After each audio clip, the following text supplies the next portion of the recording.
ये छतरियाँ बहुत पुरानी हैं, प्राचीन समय की है। जब बीकानेर और जैसलमेर का अंतिम युद्ध हुआ था बासनपी के नाम से, उस समय जैसलमेर की जीत हुई थी और बीकानेर की हार हुई थी। उस समय यहाँ पर ये रामचंद्र जी जुझार है वो लड़ते हुए शहीद हो गए थे। तो उस समय के तत्कालीन महारावण श्री गजे सिंह जी द्वारा इनकी छतरी चढ़ा करके देवली चढ़ाई गई थी। तब से लगातार पूजा पाठ होता आ रहा था। बीच में 2020 में इन आताई ताकतों ने इन छतरियों को गिरा दिया था, ध्वस्त कर दिया जेसीबी के मार्फत से। फिर उस समय की तत्कालीन गवर्नमेंट में कांग्रेस की रहने के कारण और इनका साले मोहम्मद का प्रतिनिधित्व रहने के कारण ये कार्य है वो उन्होंने होने नहीं दिया, क्योंकि वो उनके समाज के लोग उससे जुड़े हुए थे और उनके ऊपर मुकदमा था। उन्होंने कई लोगों के नाम भी कटवा दिए। लेकिन हमारा संघर्ष है वो सतत चलता रहा। 2020 से जुझार संरक्षण समिति, संघर्ष संरक्षण समिति के तहत ये सतत लगातार संघर्ष रहा। 21 में हमने जन्माष्टमी के दिन इनका भूमि पूजन किया, फिर 22 में आंदोलन हुए, 23 में भी बहुत बड़ा आंदोलन हुआ, फिर 24 से लगा करके आज 25 में हम ये कार्य चालू करवा रहे थे। जैसे ही कार्य चालू किया, प्रशासन की स्वीकृति थी, एसडीएम के, कलेक्टर की, सबका लेटर था, पुलिस का सहयोग था, उसके बावजूद भी इन्होंने ये कार्य रुकवाने के प्रयास किए।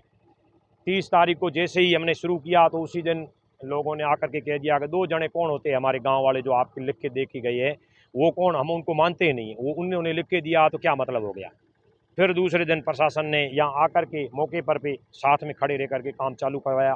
4 दिन काम निर्विघ्न चला, कैमरा लगा दिया गया था यहाँ पर। उस कैमरे से सब मॉनिटरिंग हो रही थी पूरी प्रशासन के द्वारा भी। लेकिन परसों शाम को यहाँ कम से कम 150 के आसपास युवा लोग आए। उन्होंने बोला कल प्रशासन नहीं आएगा तो हम काम नहीं करने देंगे। फिर हमने प्रशासन को भी सूचना दी। दूसरे दिन यहाँ प्रशासन मौके पर आया, लेकिन सबसे पहले 150 के आसपास बच्चों को उन्होंने आगे करके पत्थर फेंकने शुरू करवाए। सबसे पहले पथराव, यानी ये उनकी एक सोची समझी रणनीति। मस्जिद में इकट्ठे होते हैं, बड़े लोग वहाँ जाते हैं, बच्चों को आगे करते हैं और फिर औरतों को आगे करते हैं। उसके बाद में औरतों को आगे किया और फिर कम से कम 600-700 लोग यहाँ एकत्रित हो गए, पुलिस को घेरने लग गए। ये कौन सी सोच। भारत में, हिंदुस्तान में कानून है और हमारी धरोहर है, प्राचीन सांस्कृतिक धरोहरें हैं, इनको ये नुकसान पहुंचा रहे हैं और हम उसको वापस काम कर करके उसको पूर्ण कर रहे हैं। तो इसमें कौन सा उनको ऑब्जेक्शन होना चाहिए। ये गांव भी हमारे पालीवाल समाज का था। इनको तो बाद में आकर के बसे 1971-72 में, जब वो विस्थापन होकर के बालाना के आसपास से आए हैं। लेकिन उसके बावजूद भी ऐसी परिस्थितियाँ, ये बहुत गलत है। हमारा हिंदू समाज इस कुठाराघात को कभी नहीं झेलेगा। ये बहुत गलत, हमारी आस्था के ऊपर ये चोट है।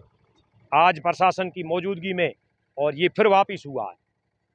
प्रशासन को पीटा गया, उनकी लोगों को घायल किया गया, गाड़ियों से उनकी गाड़ियां तोड़ी गई है, हमारे समाज के लोगों की गाड़ियां तोड़ी गई है, हमारे कई लोग घायल हुए जो हॉस्पिटल में भर्ती है।